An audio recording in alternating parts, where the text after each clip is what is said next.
राम राम मंडळी. आता काय सक्रात जवळ आल्या. सक्रातीच्या आदल्या दिवशी भोगीचा सण. सक्रातीचा सण काय बायकांचाच असते. मग आदल्या दिवशी भोगी, मग त्याला काय सगळं मिसळ भाज्यांचं कालवण करायला लागते.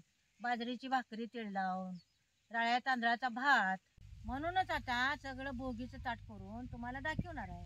आता कालवण करायला काय काय भाज्या घेतल्या ती सांगतो.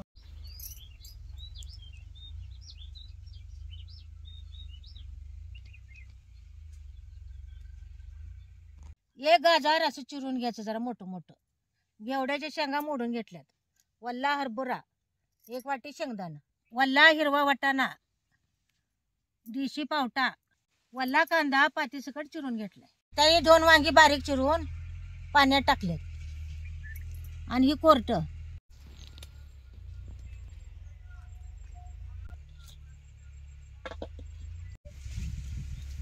आता हे कालवण करताना त्यात शेंगदाण्याचं कूट घालायचं नाही. कोरटे चटणी घालून तिचं कालवण करायचं. कुठं एखादा मातीचा खडा असते, नाहीतर राळ असत्या, काळ्या ह्याच्यातनं दिसून येत नाही. चांगलं निवडून मगच कोरट गवळ गवळ तव्यात भाजून घ्यायचं.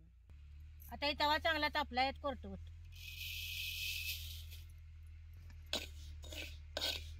लय कोरट उशीर भाजायचं नाही, जरा गवळ गवळच भाजून घ्यायचं. असं हे कोरट चटचटायला लागलं की नाही की मगच काढायचं. लय उशीर भाजले की नाही यात काळं होत्या, त्यांनी दिसून येत नाही आणि चटणी कडवट लागते. आता जरा कोरट कारवस थोडं कालवण तर फोडणी टाक. आता कढई गरम झाल्या, जरा तेल ओतू शेत. भोगीच्या कालवणाला तेल जरा जास्तच घाल. आता ह्याच्यात 1 चमचा मोहरी टाकायची. अशी तेलात मोहरी तडतडली की नाही की मग 1 चमचा जिरे टाकायची. काही वल्ला कांदा आणि पात चिरलेली ह्यात टाकायची. वल्ला कांदा तेलात त्याचा चांगला भाजून घ्या.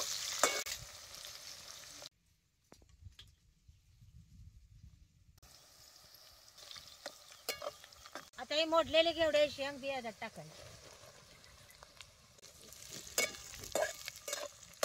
आता हे पावटा बी ह्यातच टाकायचा. आता हे वल्ला हरभरा, ही वल्ल वाटाणं. आता हे सगळं चांगलं तेलात भाजून घ्या.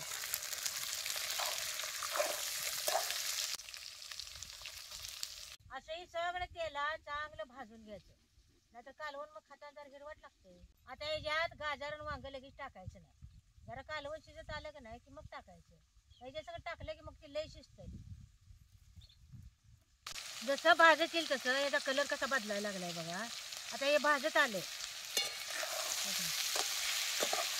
भाजत आलं की नाही याचा कलर बदलते. चमचा हळद टाकायची. आता याच्यात शेंगदाणा टाकते. याच्यात 1 पळी चटणी टाकायची.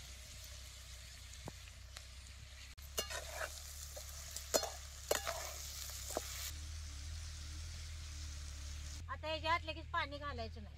जरा झाकून ठेवतो म्हणजे याला अंगचं पाणी सुटते, मग त्याच्यात पाणी घालायचं. आता हे कोरटे बी जरा गार झाल्या तर जरा पाट्या वाटून घेते. असं हे कोरट वाटताना की नाही असे मोठंच मीठ घालायचं, म्हणजे लवकर बी बारीक होते आणि चवीला बी लागते चटणी.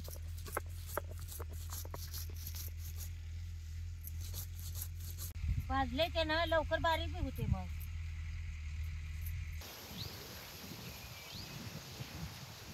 बारीक झालं की नाही याच्यात 2 चमचे चटणी घालायची. आता हे असं जरा वाटून घ्यायचं, म्हणजे सगळ्याचा एक जीव चांगला होतो या. आता याला जरा अंगचं पाणी सुटले का बघूया की. आता याला कसं अंगचं पाणी सुटले बघा काय आहे का. जरा गाजर घालतो.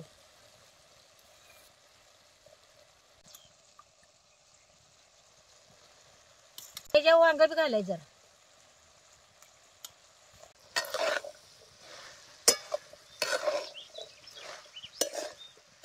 पाट्या वाटलेले कोरटे चटणी मेजत घालायची.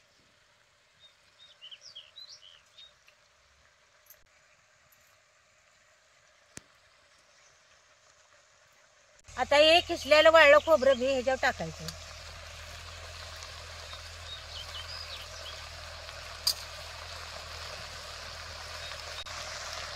आणि आता हे सगळं असं हलवून घ्यायचं.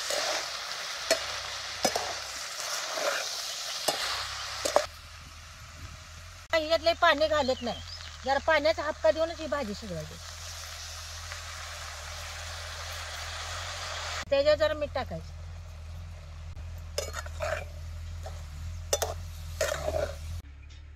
आता याला झाकून ठेवतो, मग जरा शिजते आहे.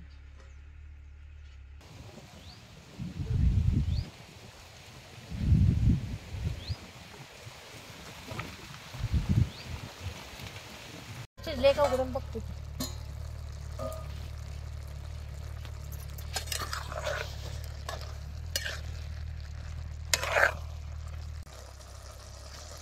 आता जरा शिजले का बघतो की.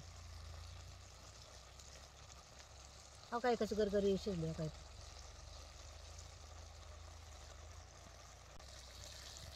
त्याच्यात 1-4 चमचे तीळ बी टाकायचंच. सक्रातीला तिळाचाच मान असतो या, म्हणून भोगीच्या कालवणाला जरा तीळ घालायचंच. आता याच्यावर जरा कोथिंबीर टाकतो. आता ही भोगीची मिसळ भाजी आता खायला तयार आहे बघा. आता ही भाजी उतरून जरा वडी करायला तवा ठेवतो.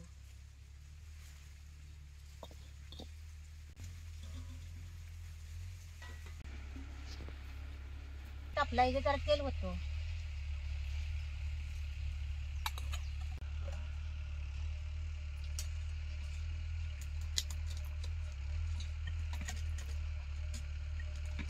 एक अर्ध्या चमच्यात यात मोहरी टाकतो. जिरे बी अर्धा चमच्यात टाकायचं. लसूण हे बारीक केलेले बी टाकतो. ते 2 चमचे खरडा घाल. सगळं तेलात असं चांगलं भाजून घ्यायचं. अर्धा चमचे हळद घालायचं. किसलेलं वाळलं खोबरं बी यात घालायचं. आता याच्यात जरा पाणी होतं.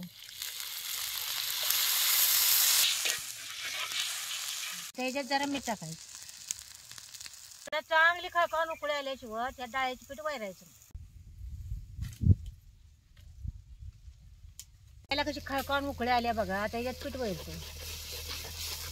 असं जरा जरा पीठ वैरायचं. लय पीठ वाढलं नाही तर गाठी होते. पीठ वैरून घ्यायचं. खाली घेतो. अशा ताटाला तेल लावून मग त्या झुणक्याच्या वड्या थापून घ्यायच्या.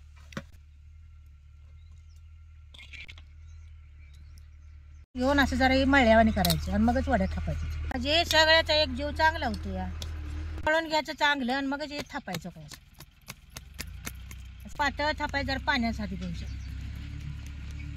आता ह्याच्यावर जरा तेल घालतो. असं जरा तेल टाकलं का नाही वरनं मग आणि जरा असं थापून घ्यायचं. आता हे वाळलेलं खोबरं किसलेलं ह्याच्यावर जरा टाकायचं. आता ह्याच्यावर जरा कोथिंबीर बी टाकायची. आता हे गार व्हायला असंच ठेवायचं आणि गार झालं म्हणजे मग ह्याच्या वड्या कापायच्या. आता जरा बाजरीच्या भाकरी करून घेतो की. भोगीला काय बाजरीच्या भाकरीचाच मान असतो या.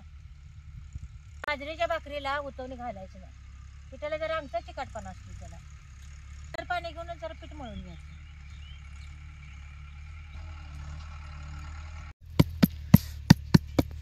अशी भाकरी गोल थापून घ्यायची.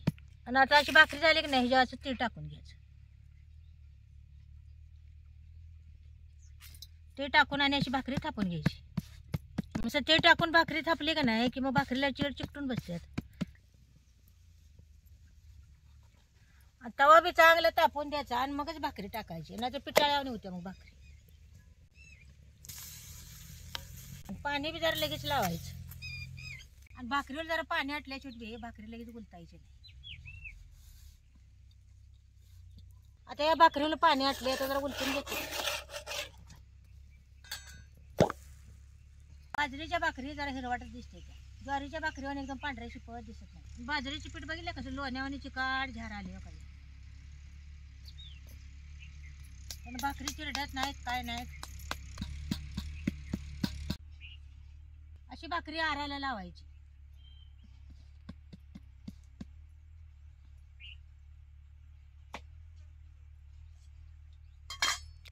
आणि प्रत्येक भाकरीला पाणी लावायचं. आता आराव भाजलेली भाकरी बघा कशी कठीण झाल्या बाजरीच्या.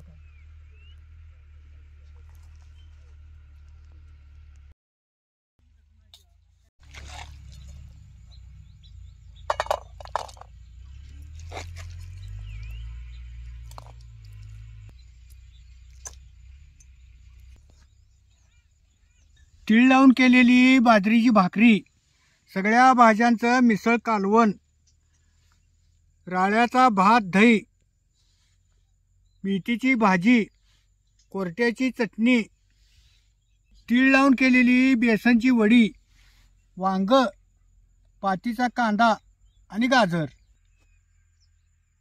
असंही आमचं भोगीचं ताट आहे बघा.